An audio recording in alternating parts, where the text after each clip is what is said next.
Chers amis Shalom, comme chaque semaine, cette semaine aussi, nous allons étudier des paroles de Rabbi Avraham Saba, Zchuto Yagena Aleinu Amen. Et cette semaine, nous sommes avec la paracha de Vaera. Dans cette paracha, on va nous enseigner qu'il y a plusieurs plaies qui vont tomber sur le peuple égyptien. Il y en a deux qui ont un point commun. La Makat de Harov, des bêtes féroces, et la Makat de Barad, de la grêle. Quel est le point commun qu'il y a entre les deux?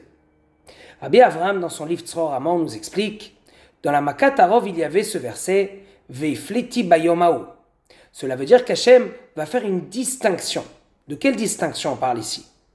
Rabbi Avraham nous explique que c'est là où on va vraiment voir qu'il va y avoir un éléphant qui va arriver et qui va détruire la terre de l'Égyptien, mais que la terre du Juif, même si elle est juste à côté, et bien voici que cet éléphant ne va pas la toucher.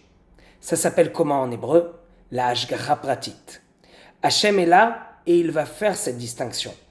Pour chaque hébreu et pour chaque dame hébreu, voici qu'Hachem va être là pour leur faire cette distinction, pour leur montrer combien est-ce qu'ils sont aimés de lui. Par la suite, nous avons la fameuse Makat Barad, la grêle. Là, Rabbi Avraham nous explique Ve'ifla Hachem ben mikne Israël ou ben mikne Mitzrayim ki im ya'amdu kan shne roim Echad Israël ve'echad Mitzri, yamut ha-Mitzri ve'inatzel ha-Israéli. Ça veut dire quoi? Ça veut dire qu'il va y avoir d'un côté deux rohim, deux bergers, un berger juif et un berger non juif. Et voici qu'il va y avoir maintenant cette grêle qui va tomber. Chaque météorite, entre guillemets, va tomber. Et là, ce qui va être très intéressant, c'est que même s'ils sont tous les deux l'un à côté de l'autre, voici que cette pierre-là va tomber sur l'Égyptien et cette pierre-là ne va pas tomber sur le Juif. En d'autres mots, ça veut dire, encore une fois, la Hashgacha Pratit. Hachem veille sur chaque être humain, encore plus sur le peuple hébreu, sur le peuple juif.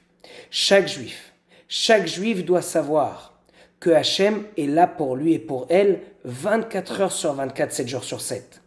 Hachem ne veut que du bien de la personne. Hachem ne pense que à cette personne-là. Pour lui, c'est son fils unique. C'est incroyable quand on pense à cela. Combien est-ce que Hachem nous aime? Combien est-ce que Hachem pense à nous et veut nous faire que du bien? Hachem peut tout faire. C'est d'ailleurs ça le but de ces plaies. Pourquoi est-ce que Hachem a fait ces plaies au peuple d'Égypte? Il aurait pu venir, leur faire directement un tsunami, faire en sorte que tous les Égyptiens vont mourir, après juste quand même que les Juifs vont sortir d'Égypte, et puis c'est tout. Pourquoi avoir besoin de faire 10 plaies? Chaque plaie, c'est pour nous montrer combien est-ce que Hachem nous aime. La plaie du sang, par exemple. Il faudrait comprendre ce qui se cache derrière cette plaie. Comme on l'a déjà expliqué, pour Pharaon, comme ça nous explique le Or Haïm HaKadosh, c'était pas du tout difficile cette plaie. Ça ne lui a rien fait, il pouvait même acheter de l'eau. Et pour son peuple aussi, c'est pas si facile que cela, mais ils peuvent payer. Et il y a aussi un autre midrash, d'ailleurs le Or Haïm HaKadosh le rapporte, que si vous alliez à côté de l'eau, à côté donc d'une rivière, à côté du Nil, et que ce Nil s'est transformé en sang. Mais si vous allez dans la terre à côté du Nil, et que vous commencez à creuser, d'après ce midrash, vous allez pouvoir trouver de l'eau. Même un Égyptien pouvait trouver de l'eau. Alors ce n'était pas facile, mais voilà qu'il pouvait y arriver. Et donc acheter, c'est sûr qu'il le pouvait. Donc qu'est-ce qu'il y a dans la maca de dame, du sang? En fait, il faut expliquer que d'abord cette maca surtout, c'est pour montrer aux enfants d'Israël combien Hachem vous aime. C'est vrai, vous avez passé une dure période. 86 ans d'esclavage physique. Mais voilà qu'Hachem maintenant veut s'occuper de vous. Et même pendant les 86 ans, la vérité, Hachem s'est occupé de vous. Quand on réfléchit, quand on vérifie, même quand il y a l'obscurité, Hachem est avec nous. Mais là, vraiment, Hachem va venir et va montrer à ce juif. La première chose que je veux te faire plaisir, c'est que tu vas voir maintenant que ton compte en banque va beaucoup augmenter. En d'autres mots, Hachem est là et nous montre qu'il peut tout faire. Il va faire en sorte que cet Égyptien va devoir payer, et même beaucoup.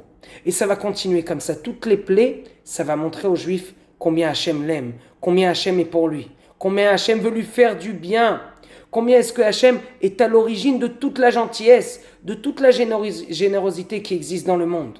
C'est ça ce que Hachem va faire dans ces plaies-là. Il va montrer aux Juifs. À l'Égyptien, il va lui donner sa punition pour lui montrer que voilà, ce qu'il a fait, ça ne valait pas le coup. Mais il va surtout montrer aux Juifs combien est-ce qu'il est là pour lui, combien est-ce qu'il veut lui faire du bien, combien est-ce que ces plaies de l'Égypte doivent nous apprendre à nous, combien est-ce que Hachem nous aime énormément. Que des bonnes choses et que des bonnes nouvelles.